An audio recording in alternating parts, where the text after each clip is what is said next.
you will see the things that you did out of your heart, helping an old woman, picking a kid up, helping someone, an action that you take uncalculated, unthought, just out of goodness of your heart.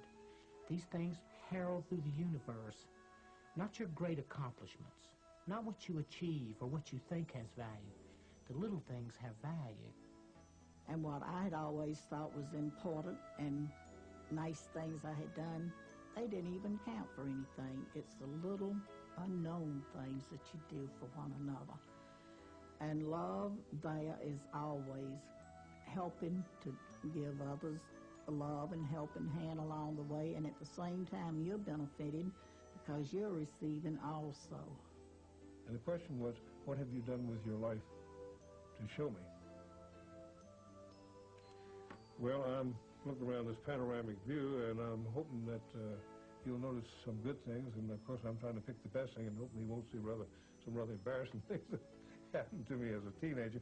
And I thought, well, I was an Eagle Scout. Immediately came back, that glorified you.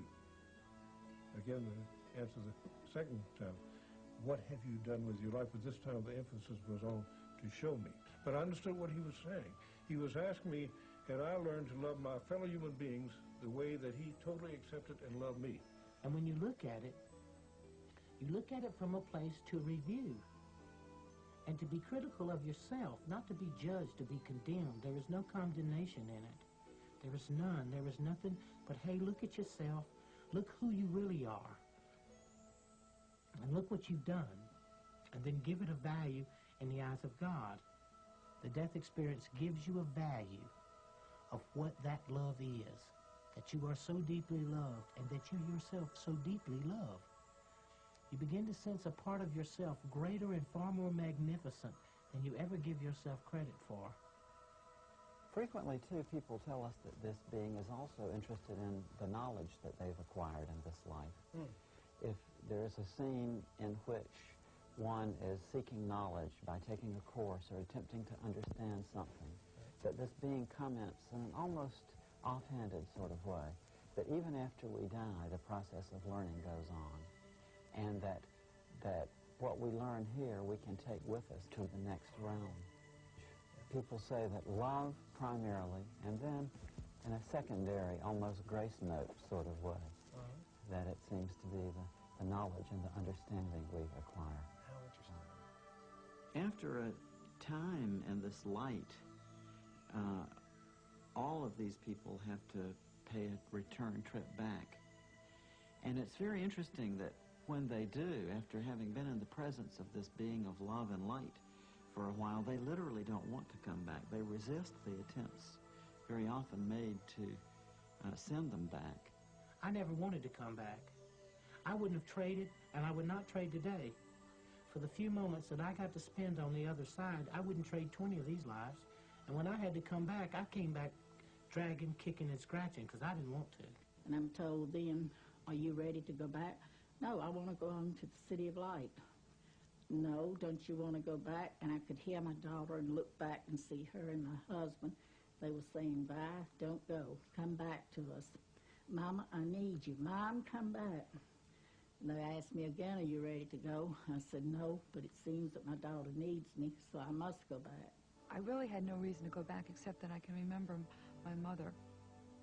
And I know that I'd put her through a lot. I was a very accident-prone kid. And she used to say, if you ever die before I do, I'll never forgive you. My mother was so adamant about me not dying before she did. I think that's what first came into my mind. We are alive because of love.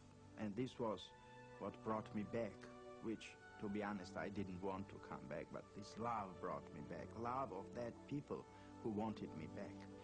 Other times they say that they're given a choice, that they're told that they can either go on with the experience that they're having then, or else they can return to the life they've been leading. She said, you can stay here, or you can or go back. If you stay, you're going to have to go through everything that brought you to this point. And at the same time, I was seeing the things that had brought me to that point, the things in my life that were painful. There were other things, but somehow the things that had been painful were the things that made the biggest impact. And I knew that I didn't want to go through that again.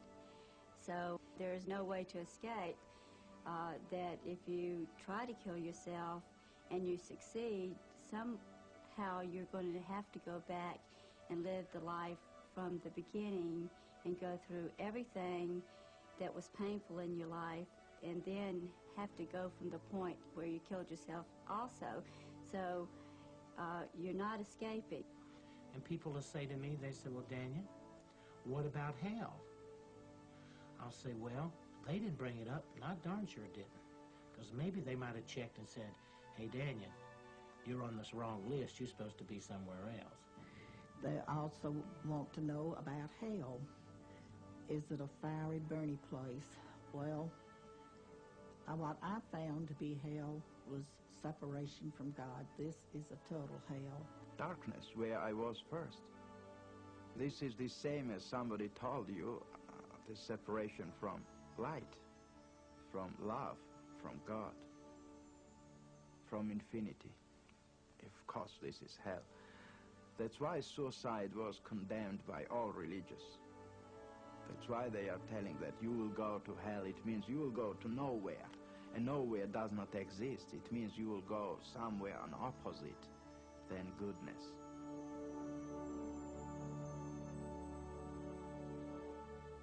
Very often they're told it's not your time to die yet. You've got things left to accomplish, so you must go back. This weekend I was in morgue, and on Monday I was taken from morgue, washed, and they began autopsy. It was 11 o'clock in the morning. When they opened my abdomen, they took hematoma,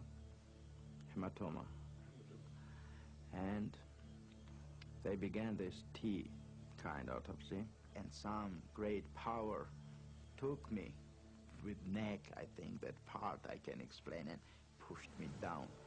And I saw this movement down, and then I felt my headache, and I opened eyes.